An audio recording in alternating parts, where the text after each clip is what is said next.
இந்தியாவோட நீண்டகால நட்பு நாடா இருந்துட்டு வர்ற ஈரான் அதிபர் ஹெலிகாப்டர் விபத்துல இறந்தது ஈரான் நாட்டு மக்களை மட்டுமில்லாமல் உலக அளவில் உள்ள மக்களையும் பாதிச்சிருக்கு.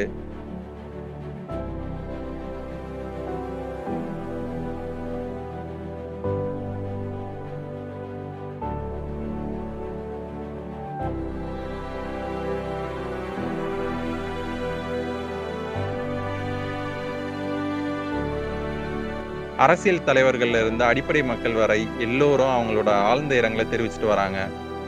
இந்த விபத்து எப்படி நடந்ததுன்றதை இப்ப பார்ப்போம். ஈரான் நாட்டுக்கும் அவங்களுடைய அண்டைய நாடான அஜர்பைஜான் நாட்டுக்கும் இடையில நீண்ட காலமாக முரண்கள் இருந்து வந்தது.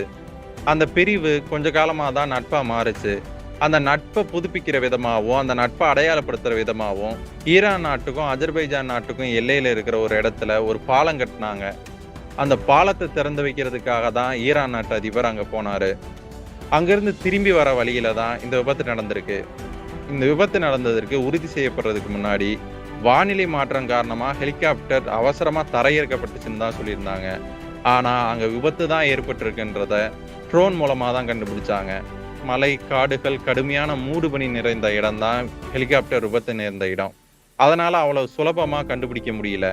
இந்த விபத்துல ஈரான் நாட்டு அதிபர் மட்டும் இல்லைங்க, அந்நாட்டோட வெளியுறவு அமைச்சர் ஹொசைன் அமீர் அப்துல்லாஹியன், ஈரானோட கிழக்கு அஜர்பைஜான் மாகாண ஆளுநர், அப்புறம் நிறைய பாதுகாவலர்களும் உயிரிழந்துள்ளாங்க. ஹெலிகாப்டர் வானத்திலிருந்து கீழே விழுந்து வெடித்து சிதறினதால அதுல யாருமே உயிர் பிழைக்கல. ஈரான் நாட்டு அதிபரோட இழப்பு சாமானிய மக்களையும் வெகுவா பாதிக்கிறதுக்கு ஒரு முக்கிய காரணம் இருக்கு. ஒரு சாதாரண மதகுரு குடும்பத்துல பிறந்த அவரு வழக்கறிஞராகி படிப்படியா நீதிபதியாகி அந்நாட்டோட தலைமை நீதிபதியா கூட பதவி வகிச்சாரு. ஒரு சாமானியில இருந்து ஒரு சாதனை படைச்சவனா மாறினதான் ஈரான் நாட்டு அதிபர் செஞ்ச ஒரு சாதனைனே சொல்லலாம். ஈரான் நாட்டு அதிபர் இப்ராஹிம் ரைசி சமீப காலமா இஸ்ரேல் கூட கொஞ்சம் முரண்லே இருந்தாரு. காசாக்கு ஆதரவா ஈரான் இஸ்ரேல் மீது ஏவுகணை தாக்குதல் கூட நடத்துச்சு.